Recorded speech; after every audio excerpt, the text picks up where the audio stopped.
The last time Jim Morrison spoke to his bandmates, he did not say goodbye, not in the way that word is usually used, not with the weight of finality, not with the ceremony that might have marked the occasion if anyone had understood what the occasion actually was. He said ordinary things. He talked about the album they had just finished. He mentioned Paris. He said he would be in touch. And then he was gone, and the ordinary things he had said became, in retrospect, the most carefully constructed farewell of his life. That is the thing about last conversations. They rarely announce themselves. The people who love Jim Morrison, who worked with him, who made music with him, who watched him from the wings of stages in 100 cities across 4 years of extraordinary noise and velocity, did not know they were having a last conversation. They thought they were having a pause, a break, the kind of temporary distance that creative people sometimes need before the next phase of the work begins. Jim had always come back before. There was no particular reason to believe this time would be different. But something in Jim Morrison knew. You can hear it if you listen carefully in the last recordings, in the quality of his voice on the final album, in the particular way he inhabited certain lines as though he were committing them to memory rather than delivering them to an audience. In the few photographs from his last months in Los Angeles before the departure for Paris, there is a quality in his eyes that is not sadness exactly. It is something closer to the expression of a person who has made a decision and is living, quietly, in the space between the decision and its enactment. He was 27 years old. He had been famous for 4 years, and the person he had been before the fame, the restless, book-hungry, notebook-filling young man who had grown up moving between Navy bases and building an interior world so dense and self-sufficient that external circumstances became almost secondary, that person was trying, in the last year of his life, to find his way back home. Paris was not the destination, Paris was the direction. But to understand why he went, and what he left behind, and why the goodbye nobody heard still echoes more than 50 years later, you have to go back to the beginning of the story, and the beginning was never as simple as it looked. James Douglas Morrison was born in Melbourne, Florida on December 8, 1943, into a family organized around movement. His father, Steve Morrison, was a career Navy officer, a man of order and discipline who would eventually rise to the rank of Rear Admiral. The family followed his postings, Florida to Virginia to New Mexico to California, and Jim grew up in the particular kind of solitude that comes from never staying long enough anywhere to fully belong. He turned that solitude inward. He read with the focused appetite of someone building a private architecture to live inside when the external world was too unstable to rely on. Nietzsche on power and the collapse of inherited meaning. Rimbaud, the French poet who had scandalized 19th century Europe with work so raw it barely fit the category it claimed to occupy. William Blake, who wrote about innocence and experience as though they were literal landscapes. Jack Kerouac, whose prose moved like a highway at night. These were not influences in the casual sense, they were foundations. Jim was not reading for pleasure or for school. He was reading to understand what he was, to locate himself inside a tradition of people who had felt the same quality of hunger, the hunger to make something that cracked experience open, that produced in other people the recognition of something they had felt but never found words for. He arrived at UCLA's film school in the early 1960s and found, in the discipline of visual storytelling, a new set of tools for the same essential question: how do you create an experience in another person's consciousness that they could not have produced alone? He made experimental films. He wrote screenplays that read more like prose poems. He filled notebooks with fragments that would eventually become lyrics and poetry collections, and the private record of a mind that was always working, always reaching towards something just beyond its current grasp. By the time he met Ray Manzarek on a Venice beach in the summer of 1965 and recited some of his poems and agreed almost casually to form a band Jim Morrison had been preparing for years, the music would be the vehicle. The words were the destination. What he had not prepared for was what the vehicle would cost him. The Doors formed in 1965 and within 2 years had become one of the most significant cultural forces in American music. The debut album arrived in January 1967. Light My Fire became inescapable that summer. Jim Morrison's face, those particular eyes, that particular angle of presence, appeared everywhere simultaneously, and what it communicated to the culture was something the culture had been waiting for without knowing it was waiting. He gave them the shaman, the dangerous poet, the figure who stood at the microphone as though receiving transmissions from somewhere beyond the ordinary frequency range of popular music. He gave them performances that felt less like concerts and more like rituals. Events in which the distance between stage and audience collapsed and something happened in the room that nobody could quite describe afterward, but everyone remembered. And it was real. None of it was manufactured. The presence was genuine. The intensity was genuine. The connection with the audience was genuine. Jim Morrison was not performing a character he had invented for commercial purposes. He was amplifying something that had always existed in him, turning up the volume on the hunger and the searching and the particular quality of consciousness that had been building since the books and the notebooks and the lonely rooms on Navy bases. But amplification has a cost. The thing that gets amplified is also the thing that gets consumed. And the machinery surrounding a successful rock band in the late 1960s was not designed with the interior life of its frontman as a primary concern. It was designed to produce product, to meet schedules, to manage an image, to extract the maximum cultural and commercial value from the extraordinary thing that had somehow arrived and was now briefly available. Jim gave what was asked. He showed up, he performed, he gave interviews in which he was articulate and provocative and quotable. He stood at microphones in sold-out venues across America and delivered the transmission, and people screamed and felt that something important was happening. And then the tour bus moved to the next city, and it happened again. Somewhere in the interior space where the real work lived, something was being depleted. And Jim Morrison, who had always been a better observer of his own condition than almost anyone around him, could feel the depletion with the same precision that he felt everything else. Ray Manzarek, Robby Krieger, and John Densmore were, by every account, genuine musicians with genuine commitment to the work they were making together. The relationship between the four of them was not simple. Creative partnerships rarely are, and one built around a frontman whose presence was as dominant as Jim's carried particular structural tensions. But it was real. They had made something together that none of them could have made alone, and they all knew it. What Ray Manzarek saw in Jim, from the beginning and throughout, was the poet. Ray was the one who had heard those Venice Beach poems and recognized something in them that went beyond the words themselves. A rhythm, a quality of attention, an understanding of language as a physical as well as a semantic experience. He had believed in Jim's literary ambitions when many others in the music industry treated them as eccentricity or affectation. He had pushed for the depth and complexity that made the Doors' music different from everything else on the radio. John Densmore saw something different. He saw the performer, the physical presence, the man who could walk onto a stage and immediately change the atmospheric pressure of the room.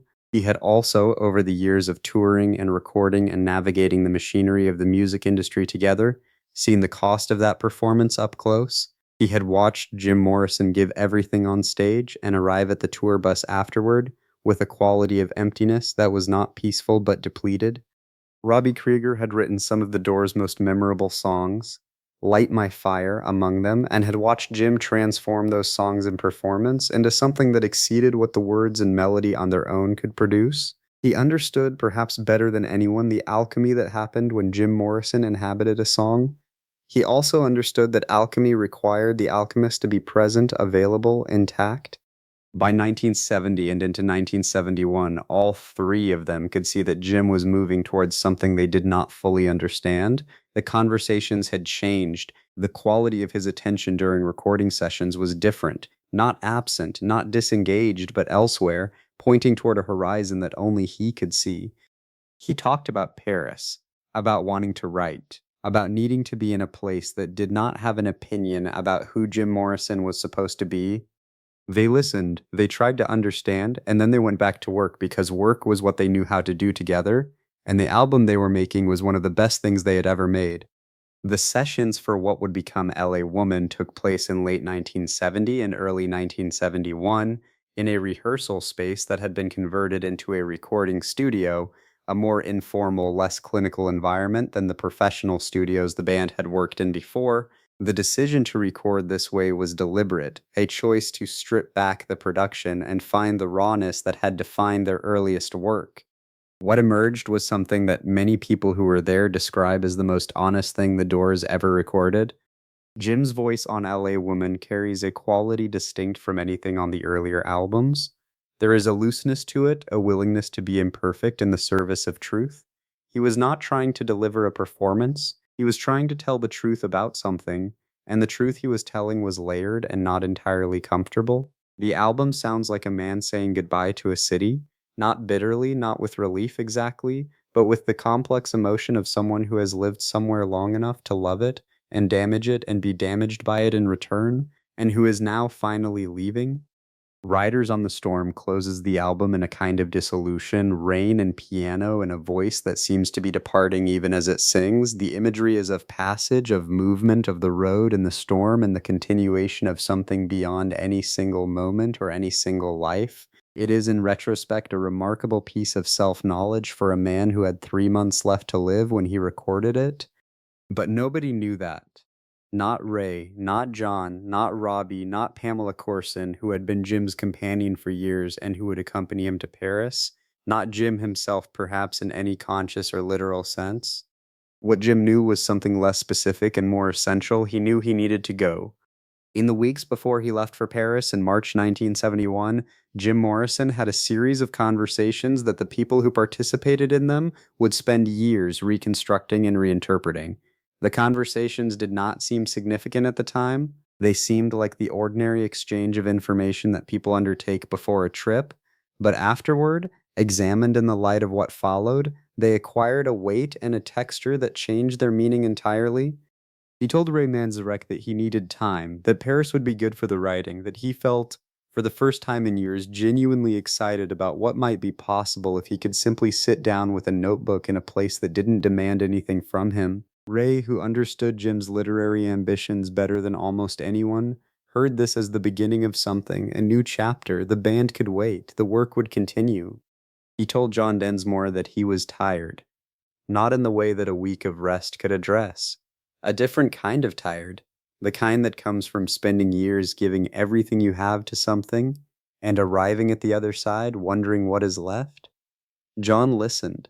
He had seen the exhaustion up close. He thought Paris was probably a good idea. He told Robby Krieger almost nothing, which was itself a kind of communication between people who had played music together long enough to understand each other's silences. Robby watched Jim pack up the last of his things and understood, at some level below language, that the chapter they had been living together was ending. He did not say this. Jim did not say this. The understanding existed in the space between them without needing to be articulated. And then there was Pamela Courson, who had known Jim longer than almost anyone in his Los Angeles life, who had loved him with a ferocity and a complexity that defied easy description, who had been through everything with him and was now boarding a plane to Paris at his side. She knew him in ways the others did not, knew the private face behind the public one, knew the person who existed in the hours between performances, knew what it cost him to be Jim Morrison every day. She also knew, perhaps better than he did, that he was not going to Paris to rest. He was going to Paris to become something different, or to find out whether there was anything left to become. Jim Morrison arrived in Paris in March 1971, and for the first time in 4 years he walked down a street without being recognized. This sounds like a small thing. It was not a small thing. To understand what anonymity meant to Jim at that moment, you have to understand what the absence of anonymity had cost him. Fame at the level Jim had experienced it is not simply inconvenient, it is ontologically disorienting. It replaces your actual self with a projected image so thoroughly and so continuously that the boundary between the two becomes difficult to locate. Every interaction is filtered through the image. Every room you enter as a symbol before you enter as a person. After enough time, you begin to wonder whether the person still exists independently of the symbol, or whether the symbol has consumed everything. Paris gave him back the person. He walked, he sat in cafes. He watched the city in the way he had always watched things, with the focused, slightly distant attention of someone who is simultaneously present and elsewhere, absorbing detail and converting it, somewhere below conscious awareness, into the raw material of future work. He was not Jim Morrison, the Doors frontman in Paris. He was a young American man with a notebook and a lot to say, and finally, briefly, the space to say it. The notebooks he filled in those months were, by the accounts of those who have read them, some of the most considered and least self-conscious writing he had produced. He was not writing for an audience. He was not writing toward a deadline or a record label's expectations. He was writing the way he had written as a teenager in those rooms on Navy bases, because the writing was what organized experience into meaning, because the notebook was the place where the real conversation happened, because language, applied with sufficient attention, could make the overwhelming flood of consciousness coherent. He wrote about Los Angeles, about the band, about the particular quality of light in the city he had left and the particular quality of light in the city where he had arrived. He wrote about being young and being tired and being uncertain whether those two things were supposed to coexist. He wrote about doors, always eventually about doors, about the thresholds between states of consciousness, between identities, between the person you were and the person you were becoming. He was 27 years old. He had been alive long enough to have a past worth examining. He was not sure he understood it yet, but he had time. Or he thought he had time. There are photographs from Paris, taken in the weeks before his death, that have a quality unlike any of his earlier images. The concert photographs, the ones that became posters, that appeared on bedroom walls around the world, have a particular energy to them, a forward momentum, the look of someone in motion, always pointed towards something just beyond the frame. The Paris photographs are still. In one of them, Jim sits on a step outside a building in the Marais district. He wears ordinary clothes, dark jacket, unremarkable shirt. His hair is slightly longer than it had been in Los Angeles, less carefully arranged, the kind of hair a person has when they have stopped worrying about being photographed. He is not looking at the camera. He is looking at something to the left of the frame, a street perhaps, or a person, or simply the middle distance where the mind goes when it is thinking about something it hasn't finished thinking about. He looks like a writer, not a rock star on vacation, not a celebrity resting between performances. A writer sitting on a step in a European city thinking about his next sentence. That is what he had always wanted to look like. That is what he had always, underneath everything, been. Beautreillis, January 3rd, 1971. He was found in the apartment on Rue Beautreillis that he shared with Pamela Courson.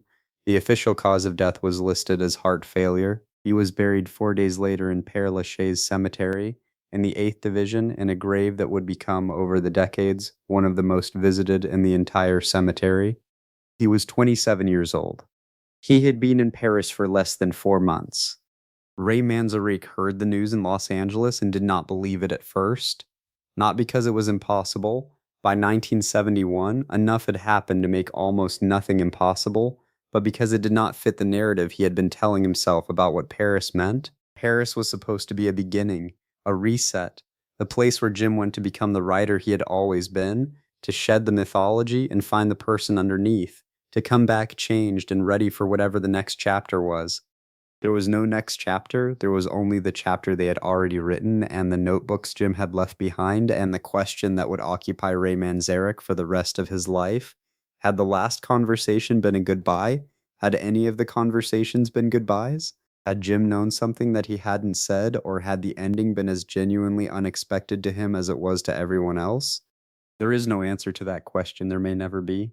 What remains instead is the record, the music, the poetry, the interviews, the photographs, the notebooks, and the particular quality of feeling that comes from examining a life in reverse, from standing at its ending and tracing back through the events that composed it, trying to find the moment when the direction became fixed, when the trajectory became what it was. John Densmore grieved in the way people grieve when they are still trying to understand what they are grieving. The loss was real. The person was real, had been his collaborator and his creative counterpart for 6 years, had been someone he disagreed with and admired and worried about and made extraordinary music with. But underneath the personal grief was a larger, more diffuse sense of something having ended that had been, while it lasted, genuinely irreplaceable. Robby Krieger returned to the guitar because the guitar was what he knew, and the guitar did not ask him to explain himself. He played, he worked. He carried the music forward in the way that musicians carry things forward, by continuing to make music, by trusting that the work itself contains what needs to be preserved, by believing that the songs will say what words cannot. Pamela Courson survived Jim by less than 3 years. She died in April 1974 at 27 years old in Los Angeles. She was buried in Père Lachaise in the same grave as Jim, in the city where they had arrived together looking for something they had both needed and found briefly before it was gone. More than 50 years have passed since Jim Morrison died in a Paris apartment at 27 years old. The grave in Père Lachaise has become a place of pilgrimage. People travel from every country in the world to stand in front of a stone in the 8th division of a cemetery and feel in proximity to that marker, something they cannot produce at home by listening to the records alone. They need the physical place, they need the geography of loss.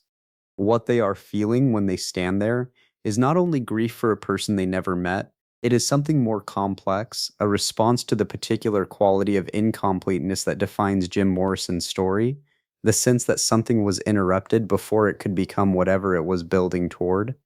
The music remains Light My Fire and The End and Riders on the Storm and People Are Strange. These songs have never gone away. They have passed through generations the way genuinely resonant things do, not because of nostalgia management or deliberate preservation, but because something in them continues to be true for new listeners who come to them without context, without the mythology, without any prior relationship to the 1960s or Jim Morrison's face or the story of how they were made. The songs meet these listeners where they are and take them somewhere else, and the listeners respond with the same quality of feeling that audiences responded with 50 years ago. And the notebooks, the poems, the private work that Jim Morrison considered primary, that the literary world dismissed when he published it in 1969, that has been gradually reassessed in the decades since his death by readers who came to it through the music and stayed because the work itself earned staying. These pages contain a genuine literary intelligence at work, not perfect, not fully realized, perhaps interrupted before it could become what it was becoming, but real in the ways that matter. There was a conversation Jim Morrison did not have before he left for Paris. Not with Ray, not with John, not with Robby. The conversation where he said, "This is what I was trying to do. This is what the music was in service of. This is what I came from and what I was reaching toward and what I needed more time to reach." You never had that conversation because you cannot have it while you are still inside the story. You can only have it in retrospect, looking back from a distance that he never had the chance to achieve.